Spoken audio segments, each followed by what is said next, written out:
After last season, the NBA draft, and the craziest night in NBA history that was the opening of this year's free agency that saw the entire league get flipped upside down, a lot of these things have all left a lot of players having something still left to prove. Whether it's injuries that have held a player or their perceived potential back, players not getting the opportunity to play like themselves, or players just flat out not playing as good as expected, means that these 17 players have a lot to prove this upcoming season. And the first is Michael Porter Jr. Since his senior season in high school, 6'10" Michael Porter Jr. was talked about as being a potential first overall pick in the 2018 NBA draft.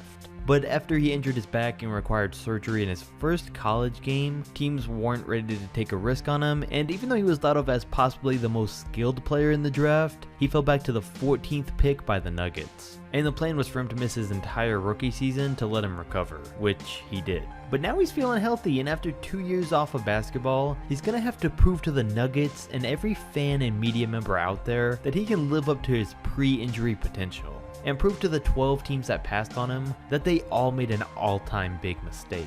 And speaking of players who have something to prove based on where they were drafted, the obvious one from this year's draft is Bol for pretty much the same reason that he may be injury prone. And big props to the Nuggets for taking the risk on both of these guys when no one else would. Now, it is surprising that Porter still went 14th overall without any college and after a back surgery, and Bol dropped all the way to the second round just because of his dad's past with injuries, his foot injury, and his tall and skinny frame, even though he looked like one of the most impressive players in the draft this year. And there's no doubt about that, and the fact that if he can stay healthy, he's a freak of nature that I fully believe can be an elite level NBA player. But staying healthy is going to be the thing that he's got to prove to everybody. And then while we're on this year's draft, freaks of nature and guys who may run into injury, Tacko falls the other guy with something to prove since he went undrafted. And all Tacko has to do this season is prove that he can make an impact on an NBA team, so he can get a longer term contract. And I got faith in him. He's tied for the tallest NBA player ever right now at 7'7", 300 pounds, and broke every figure in the NBA Combine database for height, wingspan, and reach. And while the man's no doubt a freak of nature, the main issue with him is going to be getting his skill set to an NBA level. And that's the problem with most players his height: the coordination, conditioning, and ability to get to that level. But Tacko's actually got a good foundation for all of those things. And I mean, he held his own against Zion and Duke earlier this year in the NCAA tournament. He won't ever be a Yao Ming, but he's definitely got a starting center's potential when healthy.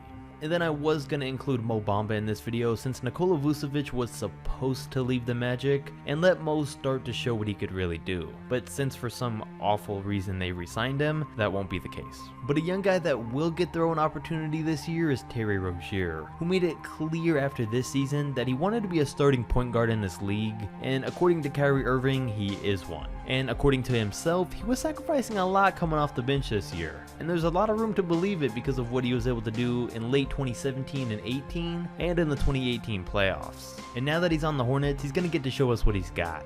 I mean, he's probably not too happy about going to Charlotte of all places, the one team who's had a good point guard all this time and was never able to do anything with him, but he got paid and he's a starter, so he couldn't really have asked for much more. But while we're speaking of former Celtics players, we should mention current Celtics players Gordon Hayward and Jason Tatum. And the fact that Gordon Hayward may be getting paid by the Boston Celtics, but his 2 years there has hurt his reputation more than anything. The first year he of course got injured, and then this year he's had to come off the bench behind Jason Tatum all year long. And there's a good chance that the same thing happens all year this year. So I think that they might be better off finding a trade for him, because it's not worth paying a guy $30 million a year to give you 10 a game. But whether he gets traded or not, for him personally, he needs to prove that he just had a bad year. And then with Jason Tatum, last year Kyrie stunted his growth, and this year I was hoping that he'd be on his own as the star of the team so he could hopefully break out. But since the Celtics got Kemba, that changes things. I do think that Tatum and Walker can work a lot better though, because I feel like he'll be much more willing to give up the ball and let Tatum become a star. Plus, since Horford's gone, it does hurt the team, but it gives Jason more room to improve and live up to the hype that everyone set for him. Kyrie Irving wasn't a good fit in Boston, but hopefully for him him this season will be a different story. In 2020 and 2021, KD will most likely be healthy and playing for the Nets. But for now, going into this season, Kyrie's just gone from being the best player on a young team with potential to currently being the best player on a young team with potential. Usually when you put a player in the same position, you'll get the same outcome. But we'll have to wait and see if Kyrie can do any better this year and learn from his big leadership mistakes. And then there's D'Angelo Russell, and I gotta say, Russell getting traded to the Warriors is just weird to think about and was completely unexpected for everyone. Now I'm thinking that they just got him in the sign and trade so they could trade him down the line for another star, but we'll see. If he does stay long enough to play with the team though, he could play shooting guard while Clay's out and even be a 6-man once he returns, since they'll be needing the help off the bench after giving up Iguodala. But whether they end up trading him or not, D'Angelo Russell has still got something to prove, because that's 2 teams now that have given up on him too early. And I get that it would have been dumb for the Nets to keep him instead of going for Kyrie Irving and Kevin Durant, so it's not their fault. But from D'Angelo's perspective, he needs to come out and make the Lakers and Nets have more regrets than ever this upcoming season. A player who's on the opposite side of things though, and is still yet to be moved this offseason, even though he should be, is Kevin Love. For some reason, as of right now, he's still on the Cavs, but the point is that the man was a star on the Timberwolves, and we thought that the only reason he stopped putting up those monster numbers was because he joined LeBron and Kyrie on the Cavs. Kyrie left and his numbers stayed the same, and then LeBron left, and for the first 20 games of last season, before going down with an injury, his numbers still stayed the same. And I don't think we'll ever be seeing the Timberwolves Kevin Love again, and I don't know what it was that made him that much better, but if he ever is going to get back to that level, this upcoming season is his time to do it. Then Kristaps Porzingis was another player who dealt with injuries all of last season and hasn't played basketball since February of 2018. Now he should be back to start this season with the Mavs on his max contract, and this year he needs to show them that he's worth it. The man's really got the potential to be a league MVP one day if he stays healthy. But before that, to start, he's got to show that he can not only stay healthy, but come out and play even better than he was before he tore his ACL. DeMarcus Cousins also has to prove himself post-injury.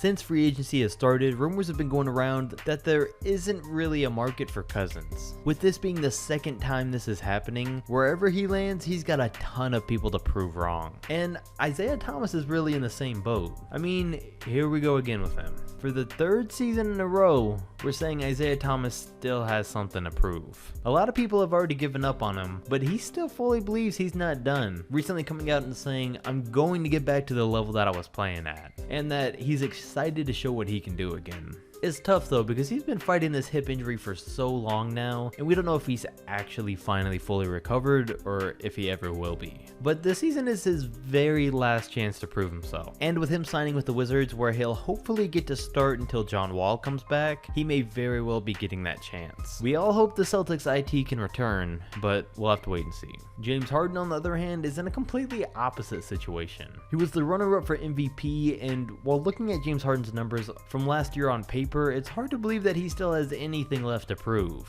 But it's the things that aren't on paper that matter. I talked about it before, and the fact that himself and the Rockets have to switch up their system to get his other teammates more involved in the game. And sure, people are going to say he averaged 6 assists a game last year and led the league a few years back, but driving to the basket and only passing when he gets doubled clearly doesn't work. It may be hard for him to switch things up if the Rockets don't make any changes to their team though, which isn't looking too promising at this point. And then there's Nerlens Noel, who desperately needs to make a big time impact of his own next year and is starting to run out of time to do so. I've lost faith in him, but Steven Adams has been in trade talks recently for OKC. So if Adams does get moved, that could open up some more minutes and an opportunity for Nerlens. Hassan Whiteside also has to have a big year. He just finally got traded to the Blazers, and at first I didn't think this was a great move for Portland, but it essentially replaces Myers Leonard with Hassan as their backup, which is a huge improvement. And then from Whiteside's perspective, anything was really an improvement of how he was getting used in Miami. His stock has plummeted in recent years, so he needs to come out huge for Portland, and as their backup, show that he can still be great in this league, and that the Heat just gave up on him too soon. And I think the Blazers system really is the perfect team for him to do so. A couple of guys who aren't in as much of a rush is the former Lakers young core. I mean, after everything they've been through, Lonzo Ball, Brandon Ingram, and even Josh Hart are in the perfect position to show LA that they made a mistake.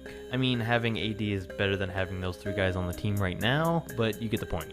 Zion and these 3 guys are the core of that team. and there's no master plan going on in the background for a quick rebuild in New Orleans like there was while these guys were playing in LA, because these guys and their futures are the master plan. So they need to come out and show the Pelicans that they got a great trade and make the Lakers have regrets in trading them years down the line. And then finally there's Joel Embiid, and Embiid has been one of the best players in the league, so he really doesn't have too much more to prove, but after being sent off the court in tears, he needs to come back as a better player with a fire under him to make the finals this coming season. He needs to make it clear that he used this very moment as motivation to become a better player, a better leader, a better defender, and to show that he really takes his game and his work ethic seriously. I mean, right now the 76ers are the team that's looking most likely to win the championship next season after signing Horford and trading for Josh Richardson, but whether they can get there and to that next level fully relies on Embiid stepping up. And that's gonna wrap up the video. As you can tell, there's a lot of players with something to prove, and all of these trades and signings have really changed everything. And as more moves continue to happen, I'll be making more and more videos. So stay tuned for that by liking, commenting, and subscribing, and I'll catch you next video.